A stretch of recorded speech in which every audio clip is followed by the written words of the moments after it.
Salut les affreux, on se retrouve pour un compte rendu de bataille Légion d'honneur, bataille basée sur la bataille historique Bautzen 1813 qui a opposé l'armée française de Napoléon face aux armées russo-prussiennes de Blücher entre autres. Sur cette bataille, nous on a décidé de jouer l'arrivée du maréchal Ney qui est arrivé sur la droite des forces coalisées et qui a balayé tout ce dispositif et qui a fait que cette bataille est devenue une victoire française qui n'a pas apporté grand chose par la suite. Vous savez, vous connaissez l'historique de la campagne 1813, je ne vais pas vous la refaire ici. Donc nous, on s'est basé sur le côté droit de la carte que vous voyez à l'écran, avec des forces françaises qui entraient et des forces prussiennes et russes qui se mettaient en place.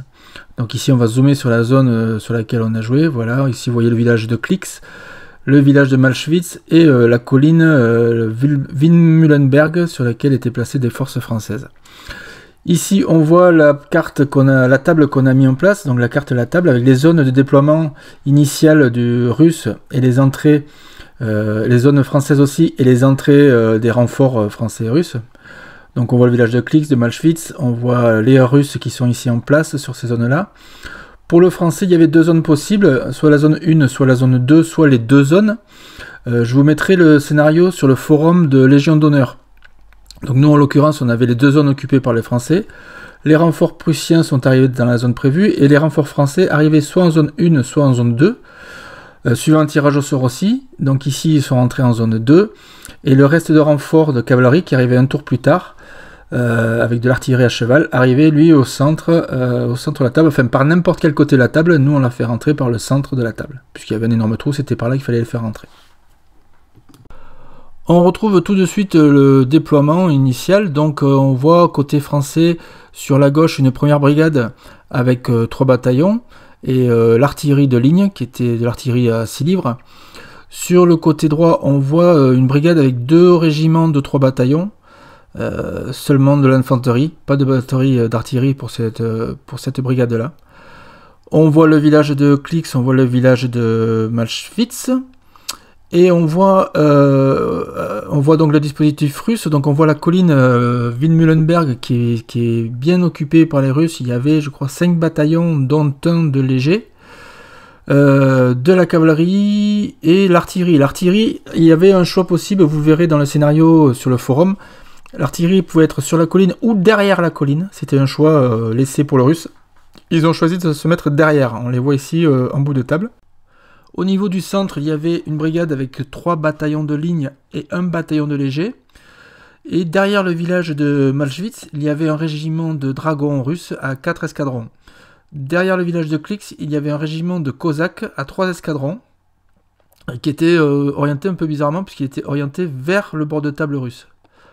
Donc voilà, on va voir dans les tours qui arrivent comment tout cela va se mettre en place. On se retrouve à la fin du tour 1 où tout se met en mouvement. Donc on voit ici sur le côté droit français les bataillons qui avancent le long de la Spree. Pour traverser, c'était la règle classique, hein, c'est-à-dire vous arrivez au bord de la Spree, vous vous arrêtez et vous passez un tour complet à la traversée en arrivant fatigué de l'autre côté. La traversée était impossible pour l'artillerie et la cavalerie. Donc ici le 2e régiment, 3 bataillons traversent par le pont. Le but c'était de prendre Klix. Les cosaques russes se sont réorientés, donc ils se sont mis dans le bon sens ce coup-ci. Donc on voit ici le dernier bataillon français qui est prêt à traverser la Spree. Donc le régiment de cosaques lui s'est réorienté dans le bon sens. Donc j'ai pas bien compris pourquoi il s'était orienté dans l'autre sens au départ, c'est comme ça. Le village de Malschwitz il est ici à droite. On voit ici les bataillons russes qui sont pas tout à fait peints. Donc ça c'est un petit bémol, Edouard, s'il te plaît, peins-les pour la prochaine partie. Le bataillon de léger anti-railleurs qui vient protéger tout ça, et le dispositif donc ici qui est en place et qui vient masquer en grande partie l'artillerie russe qui est là-bas au fond, avec 3 canons, vous voyez, une licorne plus 2 canons de 12. Le régiment de dragons qui lui commence à bouger un petit peu, je ne sais pas s'il a été activé sur ce tour-là, oui il me semble, qui bouge un petit peu, mais bon, qui va pas bouger beaucoup parce qu'il voulait pas masquer l'artillerie, qui n'a pas fait grand-chose, vous allez voir. Et les régiments russes, particularité sur ce premier tour, qui ont reculé, qui sont venus descendre derrière la colline pour se protéger. Tous les bataillons ont reculé, sauf le bataillon de tirailleurs, qui lui avait pour ordre de tirer. La cavalerie russe qui était en un fourrageur sur le premier escadron, et le français, lui, par contre, les 3 bataillons de la première brigade, eux qui ont bien avancé, il fallait vraiment qu'on aille avancer très vite parce qu'on avait peur. Bon, on a pris du tir d'infanterie ici, on a pris 2 pertes, je crois, 2 ou 3 pertes, 2 pertes, je crois. Mais il fallait qu'on avance très vite pour aller prendre cette colline parce qu'on avait très peur que l'artillerie se mette en place et qu'elle nous étrille complètement. Donc voilà le dispositif à la fin du tour 1. La vue aérienne de la table à la fin du tour 1, donc on voit le français à gauche qui avance à fond la caisse pour essayer de prendre cette colline. On voit les régiments russes qui reculent, sauf le bataillon de léger qui a fait du tir sur le bataillon de droite. La cavalerie russe qui n'a pas bougé, donc qui devient dangereuse à ce moment-là du tour. On va voir par la suite comment ça va se passer. Le centre russe, pas beaucoup d'évolution, si ce n'est que ça vient complètement masquer l'artillerie russe qui n'a rien pu faire, qui n'a pas pu tirer sur ce tour-là. Les dragons qui ont un peu bougé, et côté droit français, tous les bataillons qui vont avancer eux aussi très très vite pour essayer d'aller traverser la Spree un petit peu plus haut sur la table pour essayer de prendre de flanc tout ce dispositif. Donc comme je vous l'ai dit, hein, la règle classique c'était vous venez au bord de la Spree, vous arrêtez et il vous faut un tour pour la traverser en arrivant avec une fatigue de l'autre côté de la rivière. Fin du tour 2 où il va se passer des débuts de baston. Avec ici déjà on voit les renforts français qui arrivent, ce qui faisait un total en tout de 12 bataillons français sur la table. Donc la deuxième brigade, ou la dernière brigade plutôt, est rentrée avec 3 bataillons supplémentaires. Et on va voir ici de suite ce dont je vous parlais tout à l'heure, les hussards qui étaient assez dangereux. Et bien les hussards russes ont chargé, donc ils sont passés à travers l'escadron qui était en fourrageur. Et ils sont venus pour attaquer le bataillon français. Donc il n'y avait qu'une ligne de hussards qui tapait le bataillon français sur ce coup-là. Et donc le bataillon qui était en l'escadron qui était en fourrageur, excusez-moi, vient se placer derrière, mais ne compte pas dans les rangs qui combattent. Ici on voit le résultat, donc il y a eu une perte de chaque côté, donc on voit bien la perte côté français et côté cavalerie russe. Les tests psy ont fait en sorte que personne ne partait en fuite, et donc du coup ils ont décidé de rester comme ça sur le tour suivant. Il n'y a pas eu de retraite en bon ordre dans la cavalerie, c'était certainement une erreur, mais le russe a décidé de continuer le combat dans cette position là. On va voir plus tard comment ça va se passer. On continue le déroulement, donc on voit ici le combat qui a lieu avec les désordres, les fatigues. Bon, ça vous lirez les règles, vous comprendrez comment ça marche maintenant. Les pertes qui sont en place, voilà. Ici un bataillon qui continue à s'avancer, qui continue à prendre du tir, mais c'était quand même supportable et il fallait continuer à s'avancer. Le russe continue de reculer, encore sur ce tour-là, il est vraiment derrière la colline, complètement derrière la colline. Pourquoi il a fait ça, j'ai pas bien compris. On verra plus tard les raisons particulières qui ont fait ça. Les renforts prussiens qui arrivent, avec ici un régiment de Uhlans qui arrive au tour 2. Donc ils passent devant l'artillerie russe, encore une fois, qui vient masquer cette artillerie qui décidément ne va pas arriver à tirer. Le centre russe, lui, qui avance, qui se déploie un peu bizarrement, qui est aussi gêné par le bataillon qui est un tirailleur. Un bataillon russe est venu occuper le village de Malchwitz. Les dragons qui se sont réorientés en vue peut-être d'aller vers le centre, essayer de menacer le français, mais en faisant ça, il risque de masquer encore une fois son artillerie. Les Cosaques n'ont pas pu être activés sur ce tour-là, malheureusement, n'ont pas réussi à être activés. Il y avait des troupes autour d'eux. Et ici, on voit les renforts français qui sont rentrés. Les Français, sur l'aile droite, qui traversent la Spree, donc il y a un bataillon qui s'est avancé, qui a fait du tir. Un autre bataillon qui a réussi à traverser, qui a pris du tir de canon malgré tout. Il n'y avait pas beaucoup de place, mais c'est passé. Et on a pris 3 pertes sur ce coup-là quand même, hein, avec les tirailleurs et les rebonds derrière. Ça a fait un peu mal, mais bon, c'est de la licorne, hein, c'est normal, ça tape fort. Et puis l'extrême droite française, la droite extrême française plutôt, on va parler comme ça, qui vient continuer à avancer pour essayer de tourner la position russe. Première perte dès le tour 2, ça promet pour la suite. La vue aérienne de cette fin de tour 2, on voit donc tous les Français qui avancent sur la droite et sur la gauche, et on voit les renforts français qui sont arrivés avec un régiment de hussards à gauche et un régiment de dragons à droite, dragons qui vont être très menaçants pour les Cosaques. On voit les Russes qui ont quasiment quitté la colline sur la gauche, et le centre russe qui bloque en partie les tirs, mais pas entièrement. Le bataillon qui est ici est venu passer devant l'artillerie après que celle-ci ait fait un tir sur le bataillon français qui est devant l'Asprey. Voilà, tout le reste est assez figé, on va dire, mais les Français doivent avancer à tout prix et très vite pour essayer de déloger le Russe. Et on voit sur la gauche donc le combat qui n'a pas abouti à grand chose avec une perte de chaque côté, et ce combat qui va continuer sur le tour suivant. Fin du tour 3, où beaucoup de choses vont se passer. Donc on est ici sur la gauche française, les bataillons français qui n'ont pas pu être activés sur ce coup-là. Et ici on voit le deuxième tour de combat entre les Russes, la cavalerie russe et le bataillon français. Donc on voit tout de suite le résultat. En fait, il y a eu 3 pertes côté français, 2 pertes côté français et 3 de plus ou 4 de plus côté russe. Du coup, le russe a perdu plus de la moitié de son unité, ou au moins la moitié de son unité, et se retrouve automatiquement en déroute. Donc il part en fuite. Donc on verra plus tard la fuite, ce que ça va entraîner. Et le français, lui, avec un désordre supplémentaire, donc là il n'y en avait que 2, mais en fait il y en a 3, plus une fatigue, va pas pouvoir faire grand chose pour le reste de la partie, mais au moins il a réussi à faire fuir le régiment de cavalerie russe qui ne pourra plus servir pour le reste de la bataille. Donc on voit ici les autres bataillons sur l'aile gauche qui avancent, qui commencent à prendre le flanc de la colline. On commence à bien dégager la colline occupée normalement par le russe. On voit un bataillon français qui est déjà sur la colline, qui a réussi à faire fuir les tirailleurs, mais qui a pris du tir dans la foulée. Donc là, il y a eu, on voit les tirailleurs qui sont partis en fuite et qui ont traversé un bataillon russe, parce qu'il n'y avait pas la place de passer, avec la fuite aussi des hussards russes. Donc tout ça, ça a entraîné pas mal de fuites, pas mal de désordre plutôt que des fuites. Donc le bataillon russe est en désordre. Le bataillon français a bien souffert. Ici, les autres bataillons qui avancent, c'est 3 bataillons de légers, ça ce sont des légers qui avancent, tambour battant. Les hussards s'avancent, ils ont pris du tir, ils ont pris 2 pertes sur des tirs de tirailleurs.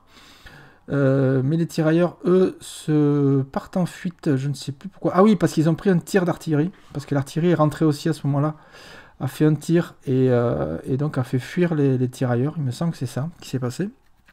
Les dragons russes s'avancent. Derrière, on a les renforts d'infanterie prussienne qui rentrent sur la table, enfin, avec un bataillon aussi de légers.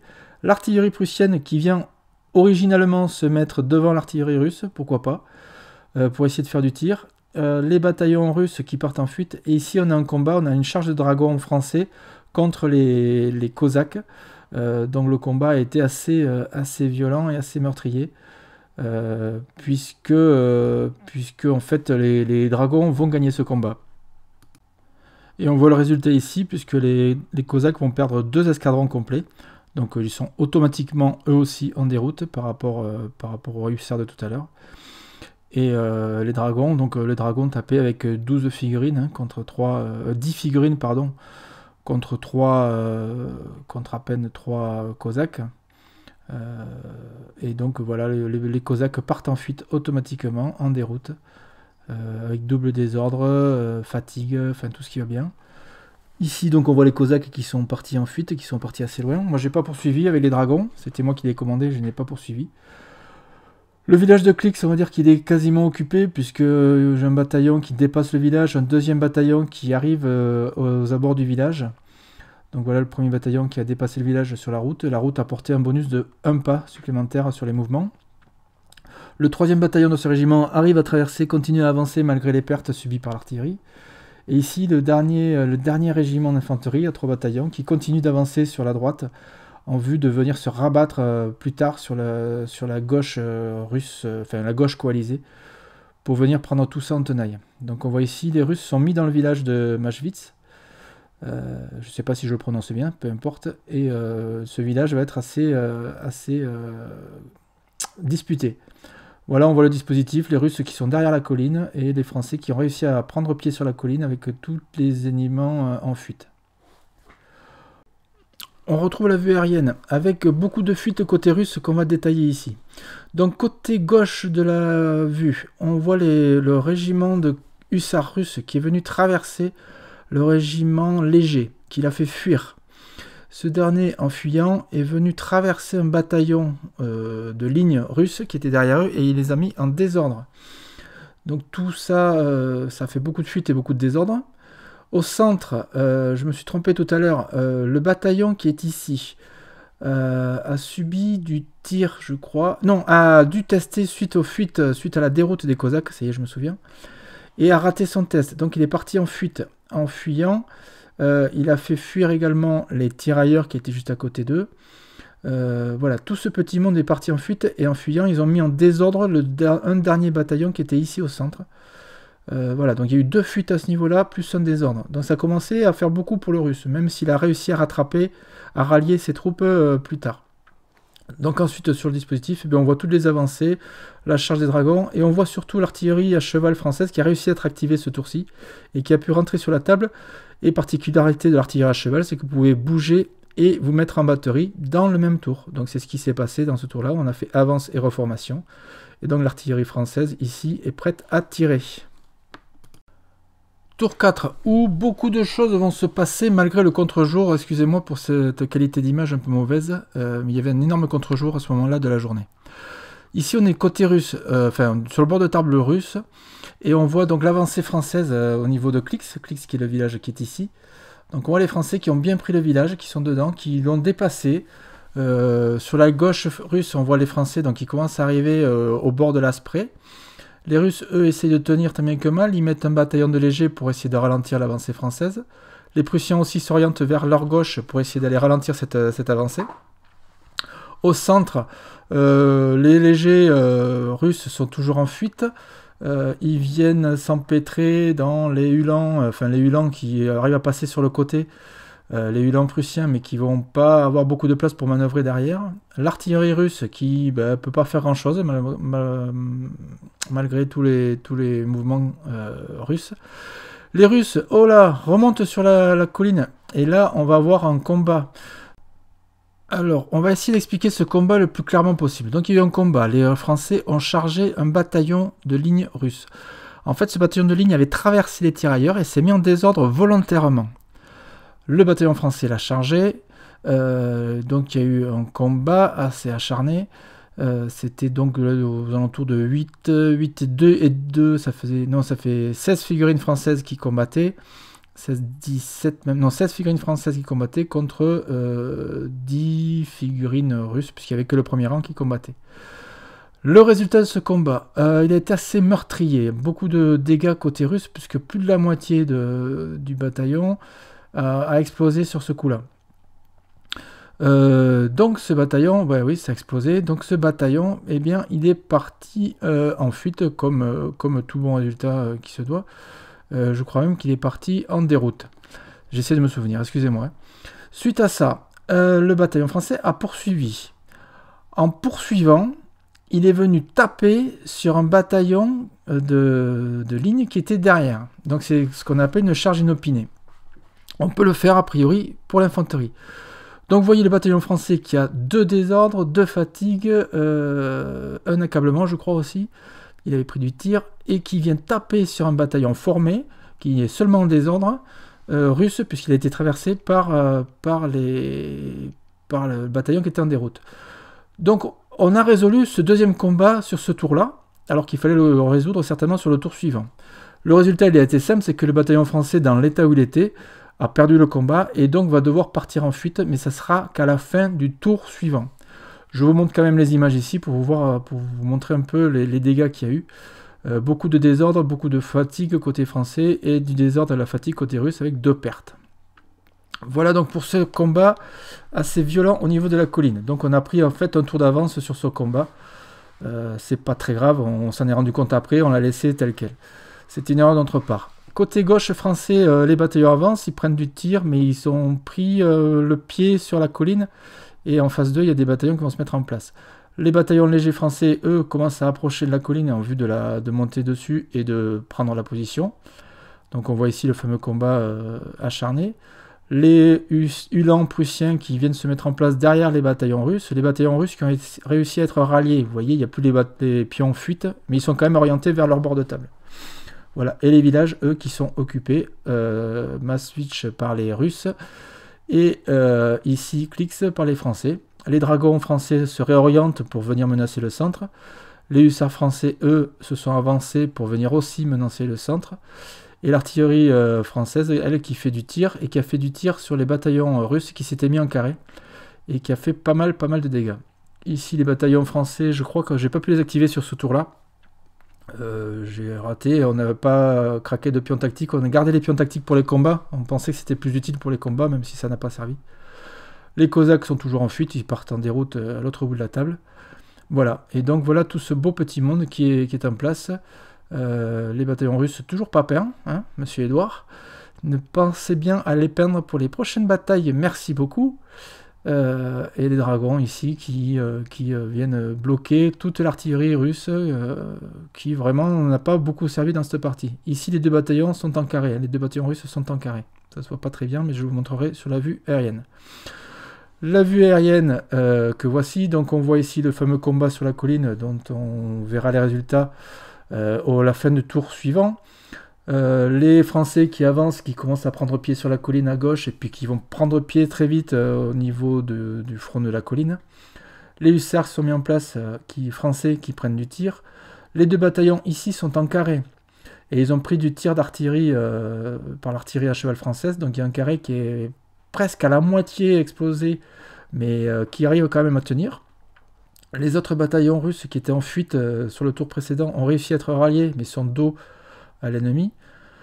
Les dragons se mettent en place, on va bien voir ce qu'ils vont faire sur le tour suivant, ça commence à devenir menaçant à ce niveau-là. Et puis les deux villages qui sont occupés, le premier ici en bas, Klix, qui est occupé par les Français, et le deuxième village, lui, qui est occupé par les Russes. On voit à l'extrême droite, en haut à droite plutôt, les bataillons français qui se sont réorientés pour pouvoir traverser la Spree. Et en face d'eux, donc il y a les Cosaques qui sont en déroute, et en face d'eux, on voit un peu plus à l'arrière du village les légers prussiens qui se mettent en place en vue de contrer justement la traversée potentielle des bataillons français. Cinquième tour de la partie et dernier tour de la partie. Donc le village de Klix, lui, est toujours occupé par les Français. Donc ça, c'est un point de victoire pour les Français. Enfin, un point de victoire. Un objectif atteint. Le deuxième village est toujours occupé par les Russes, mais les Français l'encerclent bien comme il faut et il va y avoir certainement de la bataille si ça continue. Les Français arrivent au bord de la Spree, prêts à traverser pour venir prendre en tenaille le dispositif russe. Les légers prussiens sont en place, ils ont fait du tir, ça n'a rien fait comme dégâts. Donc le bataillon qui est en place dans le village de Maschwitz, pardon. Le bataillon français, lui, qui s'est bien avancé, mais pas trop pour éviter de prendre du tir de flanc. Les dragons, on pouvait penser qu'il y aurait une charge, en fait non, sur ce tour-là, je n'ai fait que avance et tire. Les dragons russes, eux, n'ont pas pu être activés sur ce coup-là. Donc on voit les ordres qui sont toujours cachés. Ils n'ont pas pu être activés. Les Prussiens n'ont pas vraiment bougé. Donc ça a été l'échec de la bataille. Les légers russes sont toujours en fuite. Ils emmènent avec eux tout ce petit monde, l'artillerie et tout ça. Un bataillon de ligne russe qui est en fuite aussi, qui amène plein de monde avec lui. Un autre bataillon qui est en déroute. Ici, donc il y a eu un dernier combat sur l'aile gauche française ou l'aile droite russe au niveau de la colline, qui a abouti à un match... qui a abouti à une victoire française sur le combat. Combat assez violent d'ailleurs côté français. Il y a eu beaucoup de dégâts et très peu de dégâts côté russe. On voit aussi 6 pertes ou 7 pertes côté russe, ce qui est assez énorme sur un combat d'infanterie. Pas de chance au dé sur le combat, on va dire. Puis en plus de ça, c'était une charge française qui a eu lieu avant la charge russe. Mais par contre, le test de psy, vous voyez ici, double 1. Et donc ça a été réussi. Il y a eu 6 pertes côté russe, 1 perte côté français. Le test psy du russe, double 1. Et bien du coup, le bataillon ne part pas en fuite. Et si ça avait continué, il y aurait eu suite du combat au tour suivant. Toujours sur la colline, donc on voit les derniers bataillons russes qui sont en place, les bataillons français ici à gauche, qui vont venir aussi essayer de faire le tour pour prendre en tenaille. Bon, on n'aura pas le temps de jouer ça, mais c'était l'objectif. Les derniers bataillons qui ont plus... Celui-là qui avait subi le combat au tout premier tour, il n'a pas rien pu faire tout le reste de la partie, avec les désordres qu'il avait. Les bataillons légers français, eux, ils ont réussi à monter sur la colline. Les hussards français, eux, viennent menacer les carrés russes. Les dragons, comme je vous ai dit, qui sont avancés pour faire du tir. Les carrés russes qui tiennent toujours, hein, ils sont bien en place au milieu là, et puis ils arrivent à tenir, bon, ils vont quand même, si ça continue, ils vont prendre des charges d'infanterie, ça va pas leur faire du bien. Les canons français sont en place, voilà, donc voilà la fin de la partie, comment ça s'est situé. On voit la vue aérienne ici, donc on voit les combats sur la gauche de la colline. On voit la colline qui est bien dégagée avec donc le résultat du combat de tout à l'heure qui a fait fuir donc le bataillon français qui a été poursuivi, qui a été rattrapé. Il a été rattrapé, détruit, et en continuant ce mouvement, le bataillon russe est venu taper dans un bataillon léger français. On n'a pas fait ce combat qui aurait dû avoir lieu après le dernier tour. On voit les villages qui sont occupés, on voit les dragons français face aux dragons russes, rien ne se passe à ce niveau-là. Et puis on voit l'infanterie française qui est prête à traverser la Spree pour venir menacer. Donc résultat de cette bataille, ça a été une victoire mineure française, parce que malgré tout tous les objectifs n'ont pas été atteints pour le français. Il y a eu un seul village d'occupé. Les deux autres objectifs ont été disputés, on va dire, bien que les combats ont fait beaucoup plus de dégâts chez le russe que chez le français. Quand on a compté les budgets qui ont été perdus côté russe et côté français, ça aboutit à une victoire mineure française. S'il y avait eu un tour de plus, ça aurait certainement basculé sur une victoire majeure française. Voilà, donc on a été assez surpris de la tactique russe, qui était en fait j'occupe la colline, puis je la libère, je recule, et puis je remonte sur la colline. C'était assez surprenant. Mettre l'artillerie derrière ses troupes aussi, c'était assez surprenant. On n'a pas bien compris pourquoi. Vous verrez par la suite des explications peut-être. Et puis nous, côté français, c'était assez simple, il fallait avancer, attaquer, attaquer et attaquer. Voilà pour ce compte-rendu de bataille, j'espère que ça vous a plu. Encore une fois, je pense qu'il n'y aura pas d'autres comptes-rendus d'ici la fin de l'année.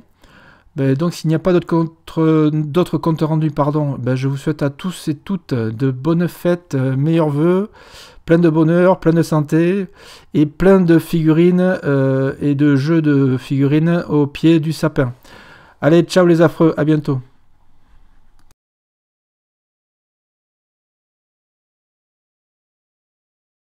Bon Fred, c'était quoi ta tactique de départ sur cette partie? Alors ma tactique, du moins notre tactique, parce qu'on a joué, je ne suis pas joué tout seul. Le but c'était de positionner notre artillerie sur le flanc qui devait viser normalement le pont, sachant qu'on ne savait pas où les Français et le nombre de troupes qui allaient rentrer. On avait une estimation puisqu'on savait combien il y avait de troupes, mais on ne savait pas où ils allaient rentrer et la force, si c'était dans une zone A ou une zone B, et qu'ils allaient tous rentrer ou une partie. Donc on s'est dit on va tenir, parce que nous on était obligés avec 6 bataillons de tenir la colline. On a préféré reculer pour ne pas prendre des tirs d'artillerie, se mettre en position en flanc de colline pour les empêcher de prendre de possession de la colline. Bon, ça ne s'est pas passé comme ça, comme toujours, hein, tous les plans ne sont pas bons. On peut préparer tout ce qu'on veut, mais ça ne marche pas toujours comme on veut. Donc on a eu des troupes qui sont restées bloquées au milieu, ça a un peu empêché l'artillerie de tirer. Donc on a eu le nombre qui nous a submergés, et donc voilà, on s'est retrouvé un peu en panique. On a tenu quand même 5 tours avec ces positions de troupes, donc c'était pas si mal que ça, voilà. Même si on perd. Et qu'est-ce que tu modifierais si tu devais refaire la partie? On avait deux possibilités. Si on devait refaire la partie, est-ce qu'on aurait pu mettre l'artillerie? Ce qui était un des projets, c'était de mettre l'artillerie sur la colline, et on aurait dû même faire descendre des troupes pour aller au contact des Français. Mais le problème, c'est qu'on a un physique qui est un peu moins fort que les Français. C'était ça le risque. C'est pour ça qu'on a pris la première stratégie. Voilà. D'accord. Un dernier mot sur cette partie, sur cet après-midi, ou cette journée plutôt? On a passé une bonne journée, on s'est bien amusé, on a bien rigolé. Ils se sont tous moqués de moi, et ça je le répète. Voilà, mais bon, c'est des bons copains et on s'entend bien. Okay. C'est le principal. Merci. Si c'est pas bon, je passe pas les problèmes.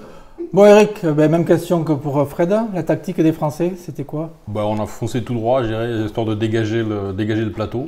Mais bon, le temps d'arriver sur le plateau, il n'y a déjà plus personne, donc c'était assez surprenant. Je pense qu'on a bien rigolé, surtout de les voir refluer, puis revenir. On se demande si la tactique qu'avait choisi Fred n'était pas la tactique dite du Bolchoï, un coup en avant, un coup en arrière. Mais bon, on verra bien la prochaine fois. Ok. Si tu avais joué russe, parce que le résultat c'est quand même une victoire mineure française, si tu avais joué russe, tu aurais joué comment? Je pense que j'aurais mis l'artillerie sur le plateau, avec les bataillons en ligne devant, j'irais pour forcer un front uni, les dragons en articulation avec les autres brigades, et j'aurais fermé le front jusqu'au village avec le reste des bataillons. Okay. Bon, dernier mot sur la journée. Bon, on a bien rigolé, bon, c'est vrai qu'on s'est un petit peu moqué, de Fred, en tant que champion du monde et meilleur joueur du monde. Donc, alors je crois que évidemment, il va continuer à manger un petit peu parce que c'est de bonne guerre, mais franchement, on a passé une bonne après-midi et super scénario, je dirais, Patrice, parce que franchement, il était bien chiadé, bien réfléchi, et on s'est quand même passé un sacré beau moment. Ok, merci. Bon, merci à tous. Merci, bande de nazes.